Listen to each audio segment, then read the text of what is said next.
Okay. Hi, everyone. For those of you who don't know me, I see a lot of familiar faces, but just in case, I'm Christine Kerner. I'm the Director of Secondary Mathematics for the State Department. Thank you for joining us for our office hours today. We have someone awesome here who is going to be presenting in just a few minutes. But I did want to throw out a couple of announcements for some summer professional learning opportunities that we have coming up. And so I'm going to copy and paste the link to our distance learning ongoing office hour notes, because the events I'm talking about are all linked in there under where it says professional learning opportunities, and there are registration links in there as well. So the first one, if I have any elementary math teachers, pre-K through 5, there are some elementary math workshops that are happening starting June 8th. There are about, I think 16 different cohorts to choose from for those workshops. And we really tried to pick a variety of dates and times that would work for your schedule. So if you are an elementary teacher, check out all those options and sign up. It's free. It's partnered with Math Solutions. So it's going to be a really great training. That was originally 3 days in person. Now it's going to be virtual and scattered depending on your schedule. The other opportunity is for those of you teaching pre-algebra or 9th grade. There is the Ready for High School Math Remediation curriculum training that's also going to be happening virtually, and that's June 29th through July 1st. There will be scheduled virtual meetings, and then in addition to that, there will be some independent study that is paired with that. It'll be an intense training, but it's really an awesome curriculum. And they're going to be talking about how, even though this is a very interactive, collaborative curriculum, how we can do that in both a remote environment and in person, depending on what our school looks like. And so I would highly recommend it, even if you're not planning on using the Ready for High School Math curriculum in its entirety. They have some really great activities for pre-algebra and Algebra 1. And it's also just a really great instructional strategy and style. So if you're interested, that's also free, and the registration link is linked in the notes. We have virtual math teacher circles tonight. That is hosted by the American Institute of Mathematics. If you've never participated in a math teacher circle, please try to join tonight. It's fantastic. It's just an hour where you get to engage in interesting math and play with other math people. Or if you're afraid of math and don't think you're a math person, it helps you become one. So I encourage you to join. Those are every Tuesday night. And again, it's hosted by the American Institute of Mathematics. But it'll be great. So until we can have our in-person MTCs again, this is a good virtual option. And then one last one is Engage OK in the Cloud. That's happening in mid-July. Yep. Originally, we normally hop on tour buses and go around Oklahoma. This time it is happening virtually. And so I am doing a session on the OK Math framework for secondary. We will hopefully have our new director of elementary math announced by that time, and they will be presenting on the elementary math framework along with other resources. But then there are additional sessions that you may be interested in that apply to all grade levels, all subject areas. So be sure to log on to that doc, and if you have any questions, feel free to email, or you can ask me in the chat or ask me after Talena's presentation. So I said that. Wait, before you do that, because Stephanie just asked about, she tried to register for the math teacher circle and it said it reached its limit. Okay. So. Did you try it today, Stephanie? Today? Okay. I might have another link because they said they expanded their registration. So let me literally just did it. Okay, and it didn't work. So let me see if I have an alternate link that I can shoot me over. Yeah, Okay. I'll see what I can find, and if not, I will email. And it's every week though, right? Yes. So if you can't Okay. get on this time, I'll be sure to directly message you for next week's. Okay. So, Awesome. yeah, Thank you. yeah. Uh-huh. All right. So thanks, Talena, so much for presenting today. We're really excited to have you and to share your wisdom. I mean, you are a national expert on this topic, so we're really excited to have you here and presenting for us. So whenever you're ready, take it away. Oh, you are so sweet. Hi everybody. I am so excited to see everyone. I know I definitely understand the camera shy people and not want to turn it on, or it ain't a good hair day. As whichever aspect works for me. So if any of you, I don't know, if any of you ever met me or kind of know about me, you know I'm not gonna do a normal webinar. This will not be sit and get. You will get to have a lot of fun, hopefully. At least that's always my goal, because I get to attend PD many times like you, and it can be really boring. So if you have a cell phone that you're not using as Zoom, or if you want to sort of like feel Nearpod the way it was designed, which is on a cell phone, I would encourage you to go ahead, and here's my directions for you to get on there. Go to the web browser. If you don't never heard of Nearpod and you don't have the app, skip to join.nearpod.com. Go to it in a web browser. But if you have the app, open up the app. And then you're going to type this code that's right here in the corner. I'm going to make it big in a second. If you're using your phone, but you actually have a laptop available, use it on your laptop. I'm not sure, depending on which device you have, it might cut you out of Zoom if you try to do both. So just FYI, I know what iPhone won't. If you're on an iPhone, you can go to another app and it won't cut you off of here. But definitely if you're on a phone, this would be a great way for you to be able to see it. So I'm just to make this code big for those of you who are like me and can't see too well. When you type in the code, it's going to ask for your name. If you want to, you can give your whole full name, or you can give a nickname. You could be Wonder Woman today if you want to. Whatever feels your fancy. I know I'm kind of feeling like Little Red Robin Hood. And then as you get started, this is a tool I use inside of my classroom, and it worked really well when I switched to online learning. It does have some similarities to Pear Deck if you're familiar with it, but I just feel like it does a lot more than Pear Deck. So that's some of the switches, and they keep coming out with more stuff. I'm a Nearpod pioneer, and I was on a call yesterday because we get to find out what's coming out before everybody else. That's a nice feature.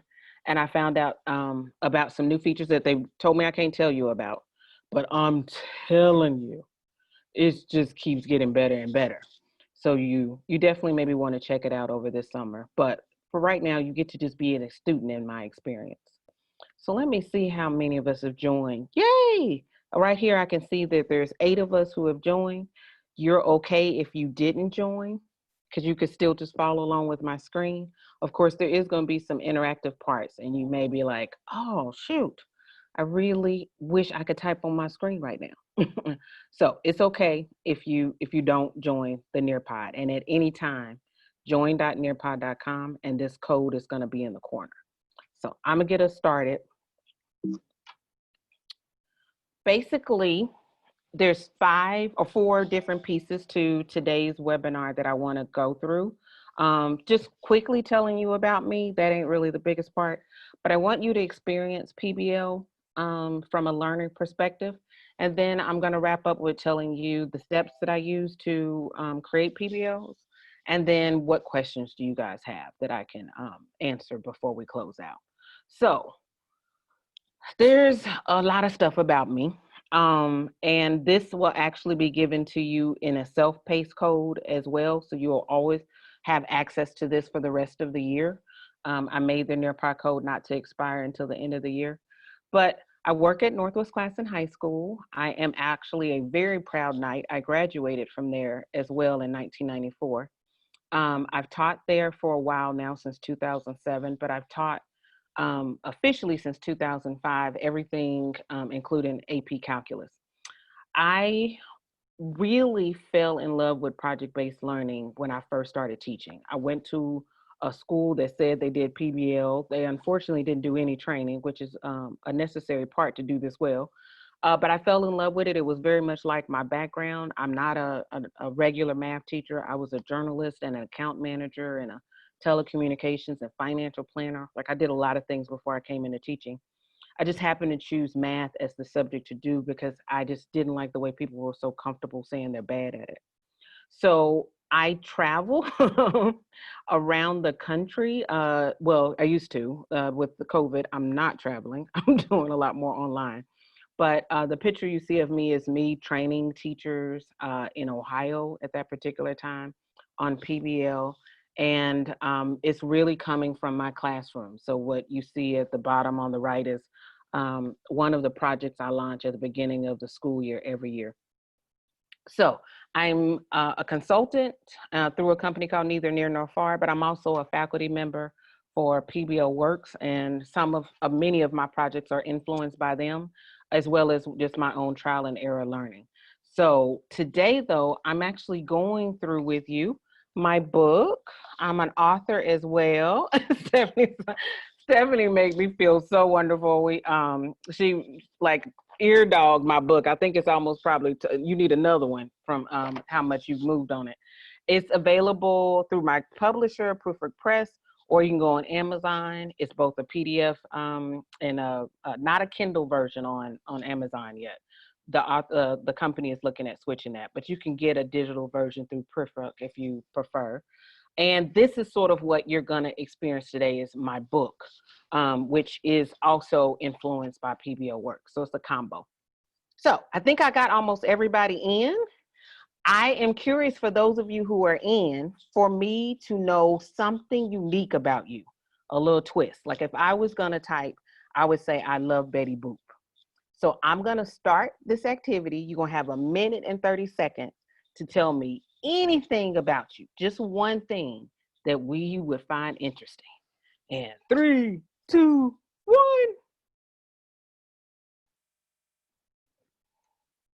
Shout out to anybody who answers first. You are a typist or a audio person, quick.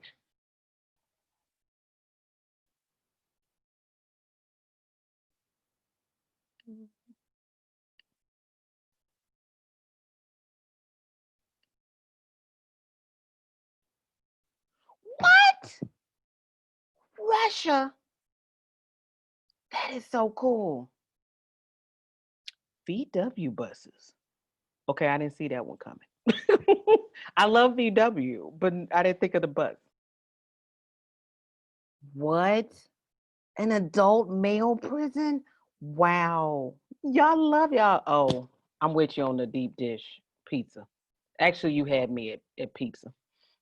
Anything before that could have happened, and I would have loved it. Wow, Bridget, congrats. You almost done. 5 kids, 13 to 21. That's almost over. Oh, I love Star Wars too. And I am not a trained teacher either. Although I don't know if I could keep saying that now. Like it's been 15 years. I'm trained. Oh my God, I just love all of this. Thank you. With your few seconds left to answer, I just want to get to know you, but also, of course, show you a feature of Nearpod that you can find out about your students. You can make sure that they being on task and they do it quickly by adding the timer. And then you could even have shared this out. If you notice on my screen on the Zoom, I have the share button where you can actually share what kids answer. Of course, that's okay for this part. It was just for me to get to know you. So let's get into the experience, and y'all can do a little sidebar talking about your interests, since now you know things about you, but you still got to do my work as well, like in the classroom. So this is just some pieces of the PBL experience if you were to do this with students. Before we get started, I want you to know that it is in my book. It's the first few pages in the chapter 2. But because I knew some of my homies were going to be here, I've added a couple of activities that's not in the book that you're going to do so that you'll have a new twist and some more tools in your tool belt. So for those of you who've never seen my book or read my book, this is from chapter 2, just with a little twist to it. And here's some norms to help us go into it. Really want you to try and take that student stance. That means don't go in your teacher head and try to start thinking about how you can do this with kids yet, or what this would look like if you were doing it. What questions would you ask? Don't do that yet. Have fun. Be the student. You don't have to pretend to be a grade level student. Just be yourself and enjoy the experience. This helps you plan a PBL better if you actually experience one. You're going to collaborate, pretty much possibly 3 or 4 people at most in a room. And what you're going to do is make sure you hear everybody's voice in the room and that everybody shares. This is a huge piece in PBL. And I'm going to give you a few things to do. You may not be able to get it all done. And there's going to be a bunch of different tasks. And again, you may not get some of it done. It's okay. Just accomplish at least one thing so you can know what the experience is like. So this is what happened before you're about to be in the experience. You had to come into my class and I gave you a little card with a shape on it. You're going to have to count the line segments on that shape and try and find your seat, which has numbers on it. So for example, if I gave you a square, you need to go find where the number 4 is.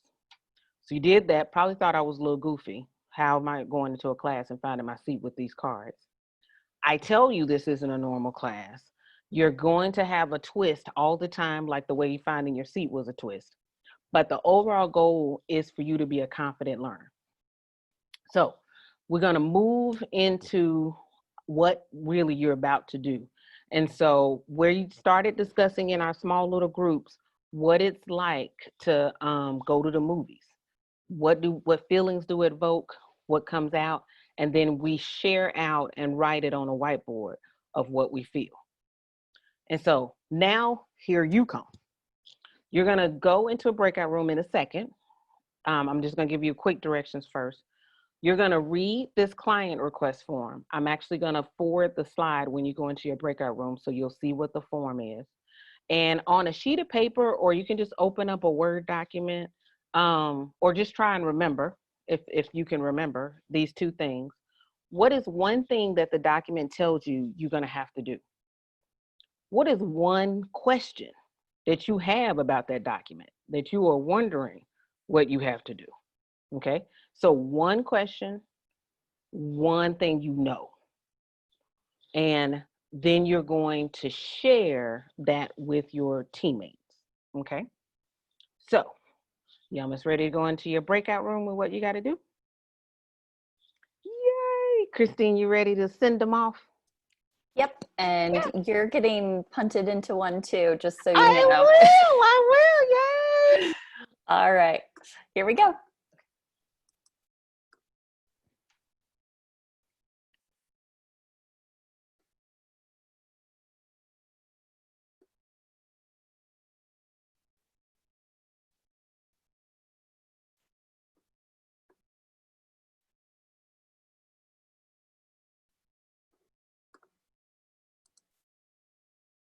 Okay, I hope y'all had as much fun. Oh wait, everybody's not back We yet. got 10 seconds. Okay. 10 seconds. I just realized I was like, wait, I remember coming back soon so that I could restart the share my screen part. I remember that part.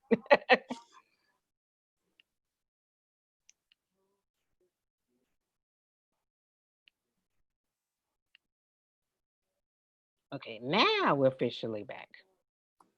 So I hope you guys had as much fun as I did in your small group. You'll get to talk again in a second. But hopefully you pick somebody who's going to type in the Padlet in a second. You're going to write the one thing that you guys agree that you know, and then one question you guys had. So here is the Padlet, and it's already divided into sections. And so as a subscribe, you're just going to type in the first one and the second column. And you just hit the plus button and start typing for your group. There's infinite amount of pluses.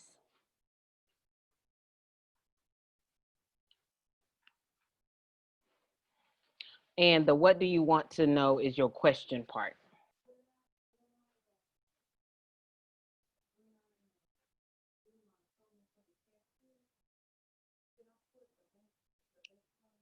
Ooh. Have a deadline in September. Yeah.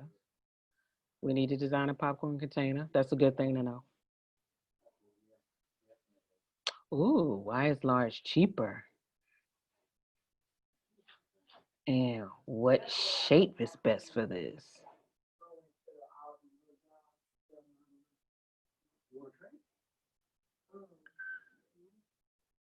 It does not make, ooh, yeah, ooh.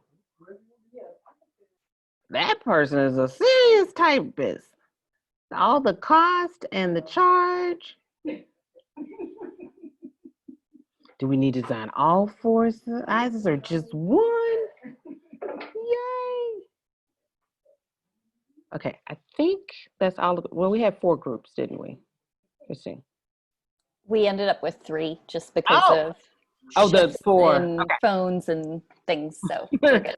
Gotcha. Okay. Great job. Well, these were some good knows and need to knows. And like any big task when we have in this class, we got to make sure that we actually work on what we know and then come up with questions that we have and then try to actually start working on answering those questions as we deal with trying to answer the big problem, which in this case for the movie company, they're trying to have a container that still looks like it's giving you a lot of popcorn, but it actually doesn't. So let's work on building our understanding, and let's pretend this is like a few days where as a group, you work on creating a team contract, you work on an accountability form. So sorry, everybody wants me right now. You work on an individually accountability system. That's what the accountability form is. You decide by yourself each day what you want to try and tackle the next day and turn it in to me as a teacher as an exit slip. One of the questions we work on as a class, because everybody had it, was what shapes appear to be large. And so we do a jigsaw one of the days, and it's a jigsaw about what's the difference between a polyhedra and a non-polyhedra. And we start reflecting on the redesign of our container. So we're building our understanding as we're working on trying to figure out our questions. And so we're going to do another activity that still relates back to our question of what kind of container should we be looking at. So if you have more than 3 people, one of you could split and be person A twice. So you're going to pick being person A, person B, and person C. You might want to open up your phone calculator, or you might want to go to Desmos as an online calculator, but you're going to make some calculations with your assigned part. If you're person A, you'll do that one. If you're person B, you'll do that. And you're going to share with your team what answer you got. And then you're going to talk about what you notice about all 3 calculations. There's going to be 3 different sections of types of shapes.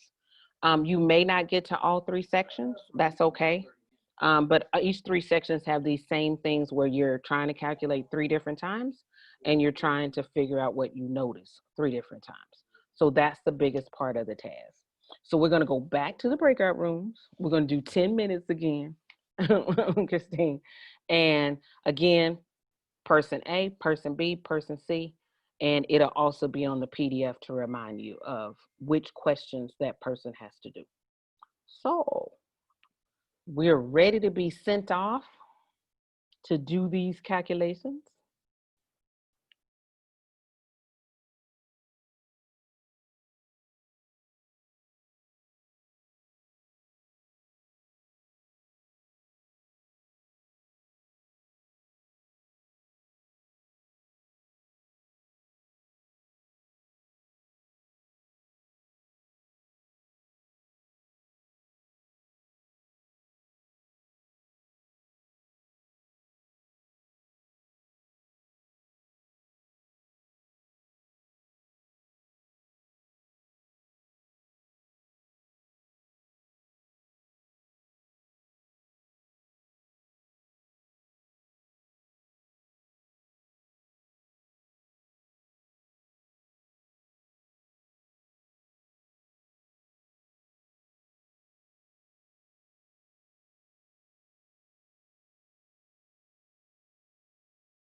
Well, I hope you guys had fun playing.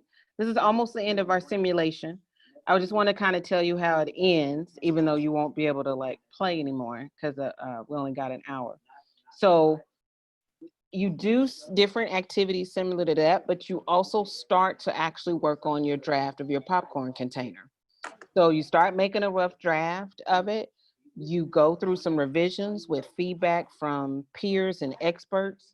And then as a team, you pull your designs together to make a final decision of what you want to present to the client. And then that actual piece goes through some feedback of peers and experts. And so this is what we call the developing critiquing phase, which mixes in with the building understanding phase. And you present your work. You present your proposal to the client, which includes your actual making of a 3D design, which could be a 3D design printer, or you could use, which is what I did in my classroom, construction paper and Christmas wrapping paper to make your design. And then have a print off of a business proposal. The client will ask you questions about your presentation. The client selects design ideas that they like, and it may be a mixture of different teams' design ideas that they use. And then we reflect individually, in teams, and as a whole class about the entire process of what this was like. This whole thing, I love the way PBO Works has it as sort of this process, and they call it the project path. You can get it at pboworks.org. You do just have to sign up for an account, and that's just to help them keep their nonprofit status. They have to show how many teachers they're reaching, but they don't like spam you. They'll just send you like blog posts and stuff like that. But you can get this actual document and download it for free off of their website and their resources. So I love the way it walks you through sort of the phases that kids and you go through. And you just experienced parts of two of them, the building knowledge and the entry event. And then we talked about the rest. Now, as far as planning this, I'm going to go through that next. But I really would love to sort of now for you to be a teacher and sort of think about this experience. And this is a collaborate board, so you're going to be able to see what everybody types and write. As a teacher, you have the ability to approve people's messages before it comes on, or actually just let it happen. You're all adults. I know you're not going to bomb my collaborate board with crazy photos. So I'm going to say, no, I don't want to approve yours.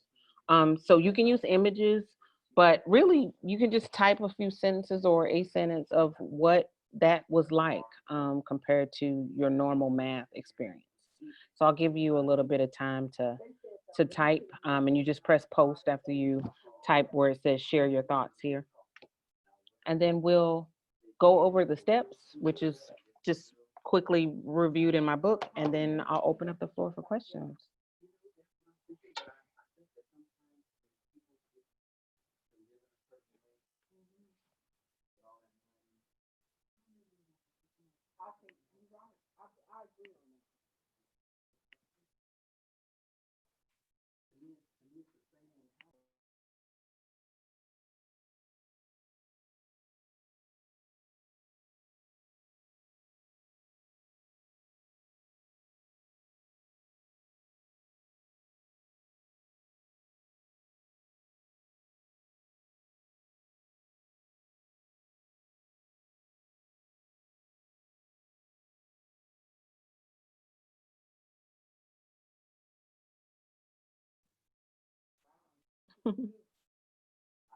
Oh.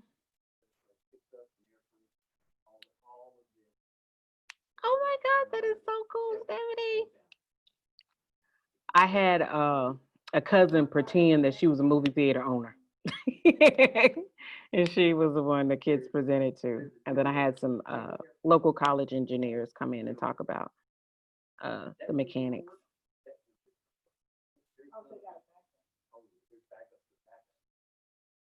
Oh, Jimmy, I love your comment too. FYI, you guys are seeing each other's comments, but without the names, and then I get to see the comments with the names, and it's just an instructor ability. It's kind of one way to make sure all kids contribute. one way to see if anybody's possibly struggling. There's so many methods to use, but enable to kind of keep that classroom culture where no one knows. And then you could love someone's comment, you could hit a heart, and that just means that you really like what they said too.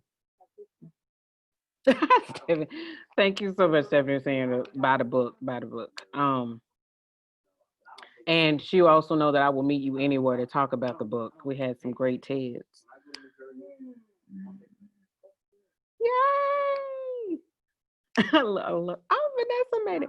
I love that it actually makes sense. Concrete tasks and connections are where it's at. Yes, girlfriend, that's my jam. So I love it. I know we're almost running out of time, and I want to open up for questions too. So I'm gonna move on, even though I'm so loving and seeing all of what you wrote. There's just basically 6 steps that I describe in the book, but I don't want you to feel like the steps are linear. It does not have to go in this particular order. It just definitely contains this process at some point. But typically, this is kind of what people do, especially at the secondary level, where you don't teach all the subjects and you don't kind of have the luxury of melding things together as easily when you have to do this, the pacing guide and all of those things. So you typically will refer to the standards first, or like I mentioned, if you're elementary setting, you can look at it from doing an idea and then determining the time span is next. Like, how much time do you want to devote to this? It's typically 2 to 3 weeks is a common project time, and that's typically a time for units in traditional school as well. You want to decide how students are going to demonstrate their learning. That's a really tough part because that's how you really make sure everything stays on track. That product that they're creating needs to show evidence of the learning you want. It makes everything easier. And sometimes that's 2 products, an individual and a team. But if you pair up with other people, it could be other stuff. And then this, I would say, give yourself grace as a math teacher. It took me a while to understand how to do inquiry in math. But Joe Boiler and so many others are coming out with great things to help you with that part. But you want to build the inquiry that ties back to the product. So if you notice when you did the volume exercise, if you happen to had a chance to look at the other questions, it led back to the product. So my discovery that kids did always got back to what it is they needed to produce. So it's tricky at first. Like my first few years, I was textbook queen. They still just did problems because that's all I knew how to do. So give yourself grace in that step and just work on growing yourself. And how can you have kids discover a concept rather than always tell them about it? And then the next step is, how can I tie that to the product as a discovery part? So 15 years, I'm still a person in progress. And then once you've done some of those things, I've discovered the question or the problem becomes easier to create than starting with a question or a product. But that's not always the case. Like when COVID hit, COVID was my problem. So sometimes your problem is automatically visible, and then I needed to wrap other things around what my problem was. So FYI, if you are definitely needing to kind of narrow your scope, sometimes that problem or question comes later after you've thought through some other stuff. And then it's like backward design, understanding by design, all of those processes. Then you decide how you're going to kick it off once all those pieces are together. And it doesn't have to be a direct tie. It could be just whatever captures their heart so that their head will follow, is what I kind of call it, hook or an entry event. You want to get their interest just as a genuine interest, and not necessarily they got to get all excited about solving for X. Like nobody gets excited about that. And many times people do ask me, how do you get kids engaged? You find out what their heart is, and then you pull that out of them. So that's the 6 steps that I explain in the book. And that's the 6 steps I went through to produce the project you just experienced. So I don't know if we could go a little bit over if there's happen to be a lot of questions, but now I'm willing to answer any questions people have. And I don't know, Chris, is it better to just have them unmute and they say, or type Yeah, it in? you can either unmute yourself and ask your questions, or if you want to type it in the chat, you can do that too.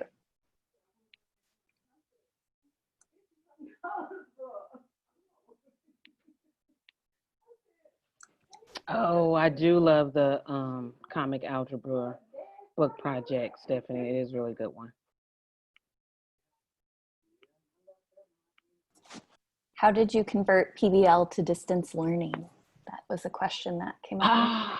Yeah, so it was really difficult. More so because my students didn't have to be with me, if that makes any sense. They were not required to meet. It was completely their own desire. And so I think I could pull up my classroom really quickly. So I had to make sure that it was definitely something that would intrigue them to make them want to keep going. I also had to make sure that it wouldn't last over 5 days, because that was probably the most realistic I would be able to get, which would mean that I wouldn't really be doing full PBL. There wasn't a lot of revision or reflection. There was elements missing that would have happened if I actually did meet with kids all the time. But with that in mind, I knew I wouldn't be able to make that full. So 5 days was like my goal. And so I used Google Classroom because that was what they were very familiar with from not only my class, but all their classes used it. And that's the class they chose. So I basically would release a lesson using Nearpod as the conduit every day. And so like this was their last project where they were understanding like some interesting aspects of math, which is the rule of thirds and photography and balance and use of space. So they started on that Monday with an entry event, and then it led to a photo essay that they created if they so choose. So the one hard part about like that is they could just pick and choose what they wanted to do. They didn't have to really engage in the full project, but I still planned it like they were gonna do the entire thing. And I had like 5 kids who did to do it for their grade. But if I was to do it again, and I actually do have my kids in person, the nice part about PBL is you really don't have to change much. You just have to think of all of the technology tools that your kids are already comfortable with that you use in your classroom, and keep using them in distance learning aspect, because PBL really does tie well with technology. So whatever you use in your class would work. Oh, yay. Yes, Richard, you are so right. It is a hard thing to ever let go once you do it. Um, oh, what is my extended KWL chart? Great question. So I ran across a blog post a long time ago, and weirdly, I ended up even meeting the woman in person. Let me go back to that Padlet on the Nearpod. It's a update to the KWL chart, and it's basically question. Oh, I wasn't trying to do that. It's what questions do you have is the same with the want, and what did you learn? But then you add, oh, it really went back. Let me go back in to the live lesson. Go back to you. And what action will you take is the other new piece. And how will you learn it is the piece that's not in the normal KW. So you have the student. No,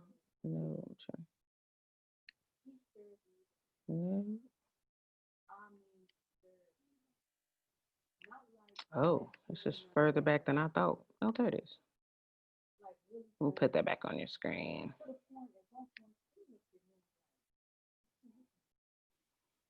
In a normal PBL situation, I have my students, think about what they know and think about what they want to know, like you guys did. But what they also have to do is think about how they're going to learn it, which I didn't put that for you guys. And I tell them there's basically 3 ways you can learn something. You could read about it. You can watch or learn from an expert, like be side by side. Or you can play around until you sort of figure it out for yourselves. And so I tell them with whatever question you come up with, you have to tell me how you're going to find the answer to that question.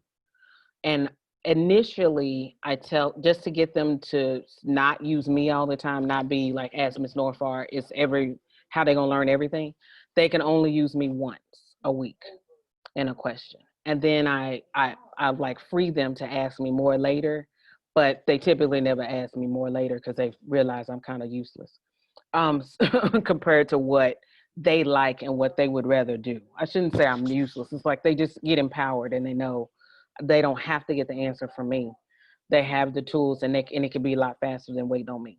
So that's one thing that you didn't see on your Padlet that I took out that's there.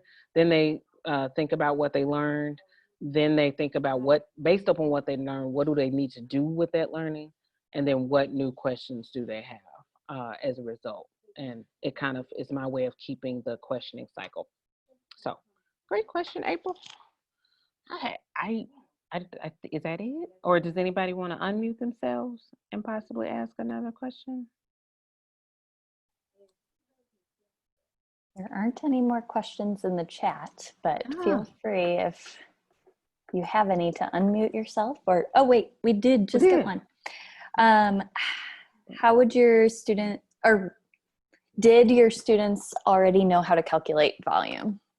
So yeah, for me, yeah. So the one thing I do love about that particular project is it's grade agnostic, because some aspect of geometry is usually always being introduced at most grade levels, and so you could adapt it to whatever your grade level needs. For me, at the high school level, geometry is not about like memorizing the formulas as much as it is understanding the relationships that happen. So my kids were really proficient because of algebra and beginning geometry of plugging in from formulas. So I didn't need that to be the focus. And I thankfully knew I wouldn't need to like show them how to do that. They would have that proficiency, which is a huge piece you want to consider when you do an inquiry task, is do they have enough background to engage without much help? So great question, Stephanie. Not a crazy question at all. That was a good one. Okay, well, I'm so happy that I was with y'all. Thank you so much, Christine, for having me. Thanks for coming. My contact information so that just in case y'all want to holler at me, and you're not a OCTM member, but you should be, like you can connect with me there. But maybe also you just want to chat with me on Facebook or LinkedIn. It helps if I can move stuff out the way to get to the contacts. There it goes. I'm available everywhere and via email. I have to admit, the Blogspot website, I'm getting better. And I'm actually about to switch to another one so that I can even have more resources to push out that a blog just doesn't work out. So if you definitely want to follow me on pblbirdside.blogspot, I'll be putting some resources out there this week to help you. And I'll also, I'll let you know when I switch to a website where you can download stuff. Sounds good. All right. Thanks, Talina, so much for coming and for sharing your expertise. We really do appreciate it. And this will be recorded, or it has been recorded, and we will hopefully get it up to the OSDE YouTube channel in the next week or so.